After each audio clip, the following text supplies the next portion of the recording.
तो जो लोग अक्सर होता है कि जो लोग ट्रोल करते हैं सोशल मीडिया पे, मैं उनसे पूछती हूँ नौकरी मिल गई, लेकिन ये सरकार इस कदर बेहया हो चुकी है कि इसको फर्क नहीं पड़ता है कि सिंघू बॉर्डर पे कितने किसान जान गंवा बैठे हैं, कि देश कपड़े बदलने से नहीं चलता है।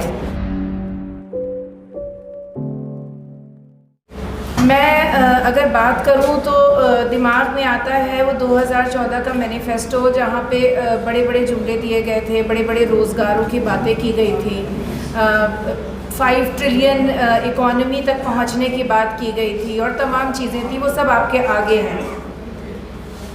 बात ये आती है कि ये सब होगा तो कैसे होगा। एक तरफ तो ये है कि देश को बेचने का काम किया जा रहा है, हर चीज़ प्राइवेटाइज की जा रही है, कहा जा रहा है कि हमारे पास पैसे नहीं हैं, हमें मोनेटाइजेशन करने की ज़रूरत है।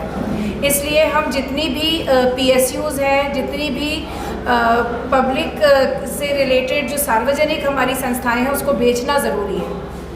अगर पैसे नहीं है तो सेंट्रल विस्टा कैसे बन रहा है, अगर पैसे नहीं है तो इतने महंगे एरोप्लेन कैसे बन रहे हैं, ख़रीदे जा रहे हैं, अगर पैसे नहीं हैं तो ये तमाम ऐशो आराम से जिस तरीके से पूरे कॉन्वॉय लेके MPs और MLAs भाजपा के और उनके प्रधानमंत्री चल रहे हैं, वो किस तरीके से चल रहे हैं। तो इससे साफ है कि पैसे हैं लेकिन रोज़गार देना इनकी प्राथमिकता नहीं है। जब मैं पढ़ाती थी तो एक चीज़ पढ़ाती थी कि एक मास्लो का पिरामिड होता है, जिसमें सबसे नीचे जो है आपकी बेसिक नीड्स होती हैं, खाना पीना, सुरक्षा, ज़रूरी चीज़ें। और जब वो एकदम उसके एपेक्स पे, उसके पीक पे आप जाते हैं तो इंटेलेक्चुअल एक्चुअलाइजेशन होता है, जब आप इतने ज़्यादा बौद्धिक रूप से विद्वान हो जाते हैं, प्रबुद्ध हो जाते हैं कि आप सवाल करने लगते हैं। तो ये मौजूदा सरकार चाहती है कि आप अपनी बेसिक नीड्स में उलझे रहें। घर से बाहर निकलेंगे, वापस आएंगे कि नहीं आएंगे आपको नहीं पता है, आप उसी में उलझे रहें। आपको रोज़गार आपको मांगना नहीं चाहिए। अगर सरकार से युवा देश का रोज़गार मांग रहा है तो ऐसी सरकार को इस्तीफ़ा दे देना चाहिए। वो इस लायक नहीं है कि यहाँ पे बनी रहे, क्योंकि किस दम से आप कैसे, अगर बड़ी इकोनॉमी की बात करते हैं, आप आगे बढ़ने की बात करते हैं, तो किस दम पे बात करते हैं? वो कौन है जो आगे ले जाएंगे? वो कौन पहिए हैं जो आगे चक्र घूमेगा और आप आगे जो है वो डेवलपमेंट की तरफ बढ़ेंगे? वो आप युवा हैं, आप हैं जो कंट्रीब्यूट करते हैं GDP पे, आप हैं। और ना सिर्फ आपके साथ ये किया जा रहा है, हर लेवल पे, चाहे वो हाथ से काम करने वाला मैनुअल लेबर हो, चाहे वो किसान भाई हो, चाहे वो पढ़े लिखे युवा हो, चाहे वो महिलाएं हो, सबको कहीं बहुत पीछे ढकेल दिया गया है। और उसमें जो मार्जिनलाइज तबका है, जो दलित, बहुजन समाज, अल्पसंख्यक और महिलाएं हैं, वो तो और कहीं बहुत पीछे धकेल दिए गए हैं।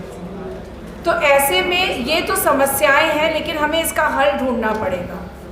ये आंदोलित रहकर भी हल ढूंढना पड़ेगा, सड़कों पे आवाज़ें अपनी उठानी पड़ेगी, लेकिन ये सरकार इस कदर बेहया हो चुकी है कि इसको फ़र्क नहीं पड़ता है कि सिंघू बॉर्डर पे कितने किसान जान गंवा बैठे हैं। इसको फ़र्क नहीं पड़ता है कि कितने लोग उनके पब्लिक अस्पतालों को, सार्वजनिक अस्पतालों को ख़त्म करने की वजह से कितने लोग अपनी जान खो चुके हैं। जिन लोगों के ऊपर फूलों की बारिश की गई, वो नर्सेज, वो एम्बुलेंस ड्राइवर्स आज अपनी नौकरी के लिए, अपनी तनख्वाहों के लिए जूझ रहे हैं। तो ये सरकार बहुत निर्दयी और क्रूर है, और तरीका सिर्फ यही है कि राज्यों में जहाँ जहाँ चुनाव है, हमको बहुत सोच समझ के पहले का रिपोर्ट कार्ड उठा के देखिए। जो बड़े बड़े रोज़गार देने के वादे कर रहे हैं, जिन राज्यों पे हैं, क्या उन्होंने रोज़गार दिया है? इस रिपोर्ट कार्ड को देखते हुए इस सरकार को हटाने के लिए एक ऐसी जगह पे हमें एक ऐसी सरकारों का गठन करना पड़ेगा जो हमारी ओर ज़्यादा जवाबदेह हो, जिन्होंने पहले रोज़गार दिए हों, जो समझे कि देश कपड़े बदलने से नहीं चलता है, 2, 3, 4 उद्योगपति की जेबों में पैसे डालने से 5 ट्रिलियन इकॉनमी नहीं बनती है। वो बनती है आप युवाओं को एम्प्लॉय करने से, वो बनती है आपसे तो ऐसे ही हमें सरकार बदलनी बहुत ज़रूरी है और इसके लिए बहुत सूझी बूझी तरीके से आंदोलन करना आवश्यक है, आवाज़ उठाना आवश्यक है। पैम्फलेट्स बांटिए, आवाज़ पहुंचाइए, लोगों को समझाना पड़ेगा, युवाओं को समझाना पड़ेगा कि ट्रोल आर्मी बन के आपका खर्चा नहीं चलेगा, आपको अल्टीमेटली रोज़गार चाहिए। तो जो लोग अक्सर होता है कि जो लोग ट्रोल करते हैं सोशल मीडिया पे, मैं उनसे पूछती हूँ नौकरी मिल गई?